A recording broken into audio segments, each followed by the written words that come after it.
اور ان کا فساد قتل سے سخت تر ہے۔ سورہ بقرہ آیت 216۔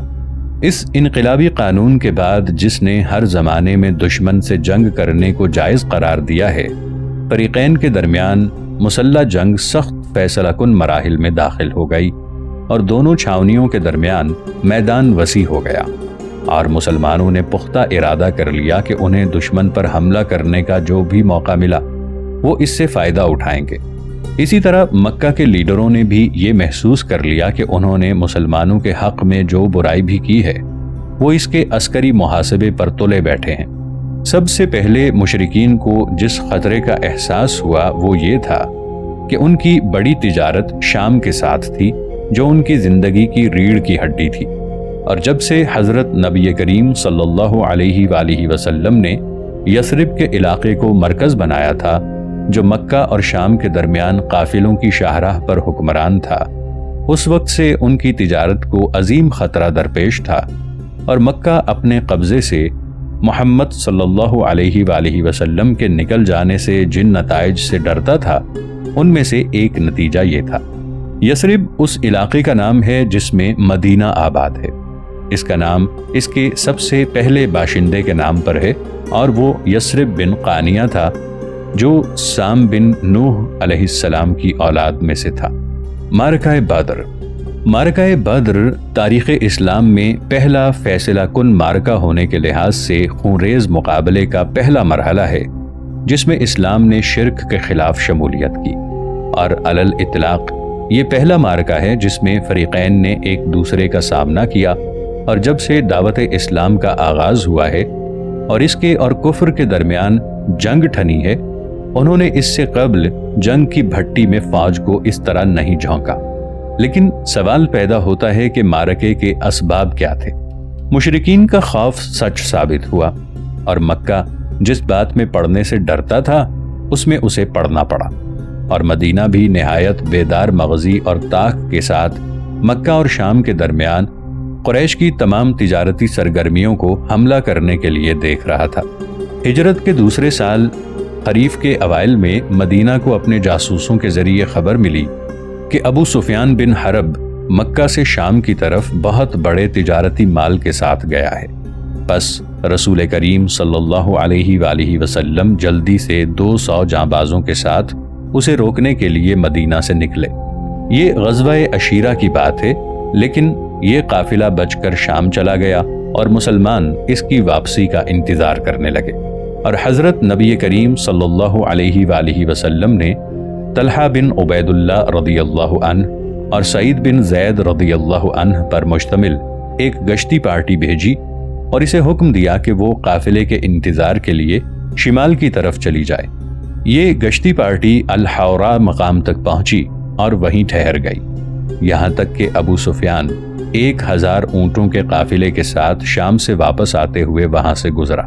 اس موقع پر طلحہ اور زید رضی اللہ عنہم نے بصورت تمام آ کر رسول کریم صلی اللہ علیہ وآلہ وسلم کو اس کی اطلاع دی۔ حضرت طلحہ بن عبید اللہ بن عثمان تمیمی قرشی رضی اللہ تعالی عنہ تعریف سے بے نیاز ہیں اور عشرہ مبشرہ میں سے ہیں۔ تمام معرکوں میں رسول کریم صلی اللہ علیہ وآلہ وسلم کے ساتھ شمولیت کی۔ معرکہ احد میں انہیں 24 زخم آئے۔ آپ رضی اللہ عنہ مالدار اور سخی صحابہ میں سے تھے۔ آپ جنگ جمل میں حضرت عائشہ رضی اللہ عنہا کی جانب سے لڑتے ہوئے شہید ہوئے اور بصرہ میں دفن ہوئے۔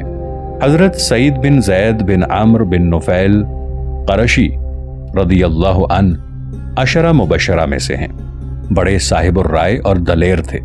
یرموک اور محاصرہ دمشق میں شامل ہوئے۔ ابو عبیدہ رضی اللہ عنہ نے آپ کو اس شہر کی عمارت سپرد کی۔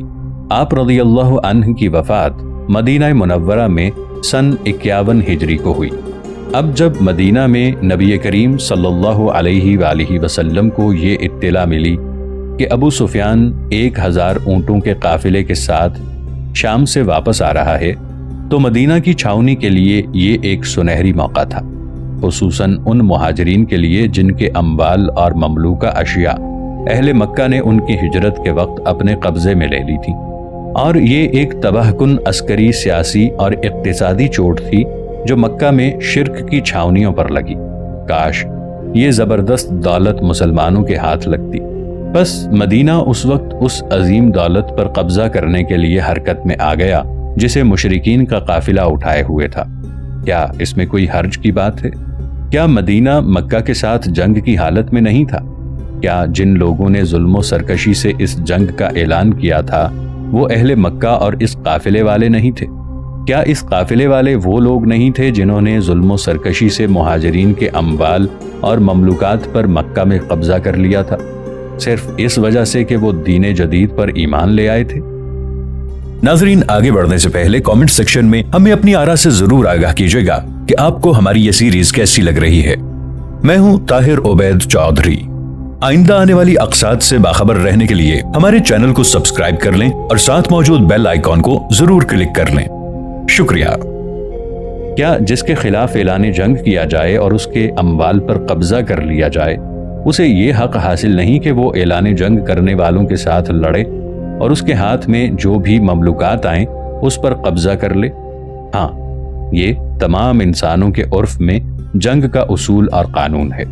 بس رسول کریم صلی اللہ علیہ وآلہ وسلم نے قریش کے قافلے کے درپے ہونے اور اس پر قبضہ کرنے کا جو عزم کیا، اس میں کچھ عجوبہ پن نہیں پایا جاتا۔ یہ تو محارب دشمن کے مال کا حصہ تھا۔ بہت سے مستشرقین اور شرق اسلامی میں ان کے بعض چوزے معرکہ بدر کو ڈکیتی اور لوٹ مار کی کارروائی خیال کرتے ہیں۔ اس نظریے کا منبع وہ سیاہ کینہ ہے جو حقائق سے اندھا کر دیتا ہے اور خواہشات کو منمانی کرنے کا حکم دیتا ہے۔ جو شخص اعلان جنگ کرنے والے اور قتل کا فیصلہ کرنے والے اور وجود کے خاتمے کا مصمم ارادہ کرنے والے اور تمام اموال و مملوکات پر قبضہ کر لینے والے کے مقابلے میں ہتھیار اٹھائے، اس کی کارروائی کو چوری اور ڈکیتی کیسے قرار دیا جا سکتا ہے؟ یہ ایک عجیب اور الٹی منطق ہے۔ یہ استعمار کے چوزوں کے ان سرداروں کے منطق کے مشابہ ہے جو اقوام کی آزادیاں سلب کر لیتے ہیں اور ان کی حرمات کی بے حرمتی کرتے ہیں اور ان کے خون کو مباح قرار دیتے ہیں، پھر ان کا نام وحشی اور چور رکھ دیتے ہیں۔ ایک دفعہ ایک انگریزی فوجی سپاہی نے اپنے ساتھی سے کہا، وہ افریقیوں کو اپنے اوپر ظلم کرنے والا بیان کرتا ہے۔ خدا کی قسم، یہ افریقی وحشی ہیں، وحشی۔ اس نے پوچھا کیسے؟ کہنے لگا، ذرا تصور کیجئے، اگر ان میں سے کوئی مجھے دانت سے کاٹے تو میں اسے قتل کر دوں گا۔ خیر، موضوع کی طرف واپس آتے ہیں۔ جب رسول کریم صلی اللہ علیہ وآلہ وسلم نے سنا کہ قافلہ سرزمین حجاز میں داخل ہو گیا ہے تو آپ صلی اللہ علیہ وآلہ وسلم نے اپنی فوج کے ساتھ اس پر قبضہ کرنے کے لیے مدینہ سے مارچ کیا، اور یہ ایک نہایت ہی واضح بات ہے کہ اس قافلے پر قبضہ کرنے کے لیے اسلامی افواج کا مدینے سے نکلنا جبری بھرتی نہ تھا، جیسا کہ ان عظیم معرکوں کا دستور ہے جن میں رسول کریم صلی اللہ علیہ وآلہ وسلم تیاری کر کے شامل ہوئے، جیسا کہ معرکہ احد ہے۔ بلکہ آپ صلی اللہ علیہ وآلہ وسلم نے اس موقع پر فوج کو پکارا جو صرف ترغیب کے قائم مقام تھی۔ آپ نے اس پکار میں فرمایا، یہ قریش کا قافلہ ہے جس میں ان کے اموال ہیں، اس کی طرف جاؤ، شاید اللہ تعالیٰ اس سے تمہیں غنیمت دے۔ یہی وجہ ہے کہ بہت سے صحابہ معرکہ بدر میں شمولیت اختیار کرنے سے پیچھے رہ گئے، کیونکہ کسی مسلمان کو مدینہ سے نکلتے وقت اس کے وقوع کی توقع ہی نہ تھی، اور رسول کریم صلی اللہ علیہ وآلہ وسلم بھی پیچھے رہنے والے مسلمانوں میں سے کسی پر ناراض نہ ہوئے، بلکہ آپ صلی اللہ علیہ وآلہ وسلم نے فوج کے ساتھ نکلنے پر کسی کو ترغیب بھی نہ دی، بلکہ اس معاملے کو صرف رغبت اور اختیار پر چھوڑ دیا۔ اور یہ ایک یقینی بات ہے کہ اگر ان لوگوں کو جو قافلے کے مقابلے کے لیے نکلنے والی فوج میں شامل نہیں ہوئے تھے معلوم ہوتا کہ رسول کریم صلی اللہ علیہ وآلہ وسلم بدر میں مکی فوج کے ساتھ زبردست مقابلہ کریں گے، تو ان میں سے ہتھیار اٹھانے کی طاقت رکھنے والا کوئی شخص پیچھے نہ رہتا۔ لیکن انہیں یقین تھا کہ قافلے کا پیچھا کرنے سے سخت مقابلہ نہ ہوگا، بلکہ متوقع یہ تھا کہ قافلے کے محافظ جو 40 سواروں سے زیادہ نہ تھے، رسول کریم صلی اللہ علیہ وآلہ وسلم اور آپ کی فوج کو جو 300 جانبازوں سے کم نہ تھی، دیکھتے ہی بھاگ جائیں گے۔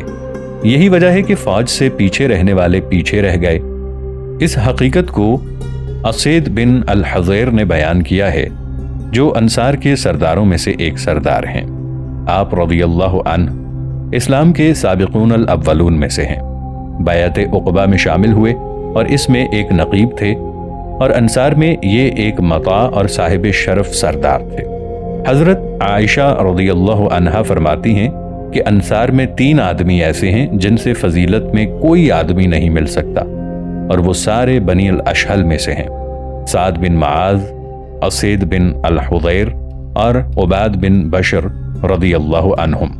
اسید احد میں شامل ہوئے اور یہ شکست کے بعد ثابت قدم رہنے والوں میں سے تھے۔ اس معرکے میں آپ کو 7 زخم آئے۔ آپ کی وفات سن 21 ہجری میں ہوئی۔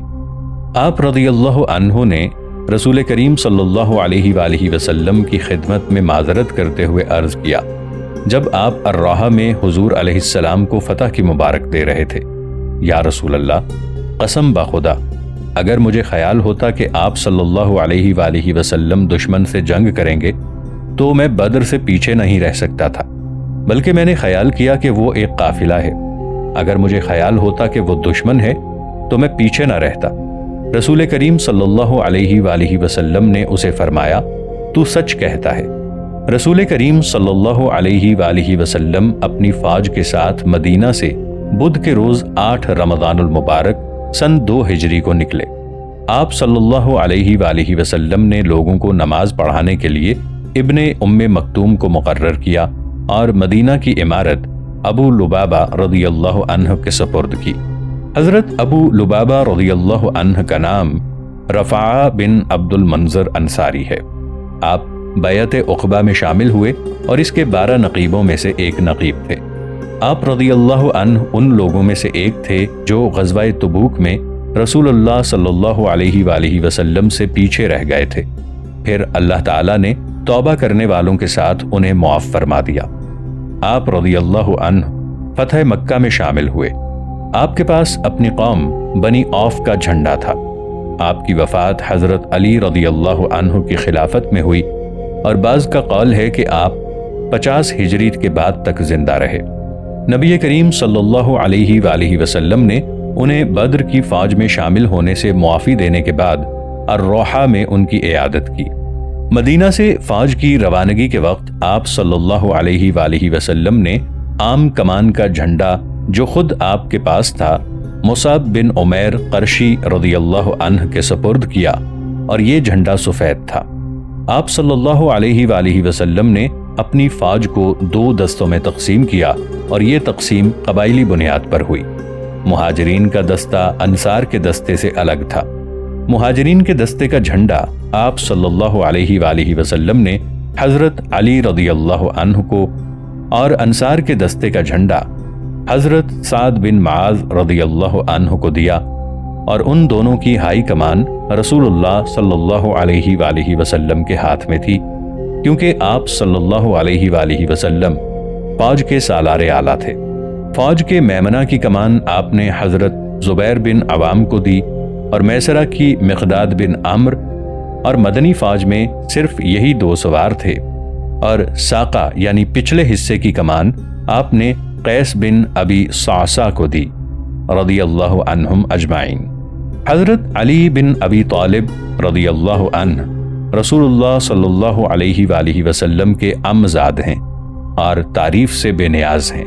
چوتھے خلیفہ راشد اور فاطمہ بطول رضی اللہ عنہا کے خاوند اور سب سے پہلے اسلام لانے والے اور عشرہ مبشرہ میں سے ایک، اور بنی عبد مناف کے شاہ سوار اور جری اور بہادر ہیں۔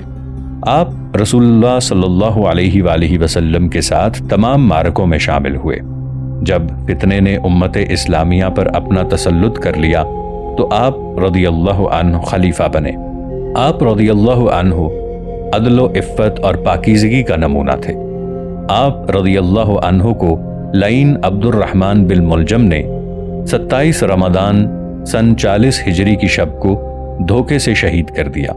حضرت سعد بن معاذ بن نعمان انصاری رضی اللہ عنہ اوسی، جاہلیت اور اسلام میں اوس کے سردار تھے۔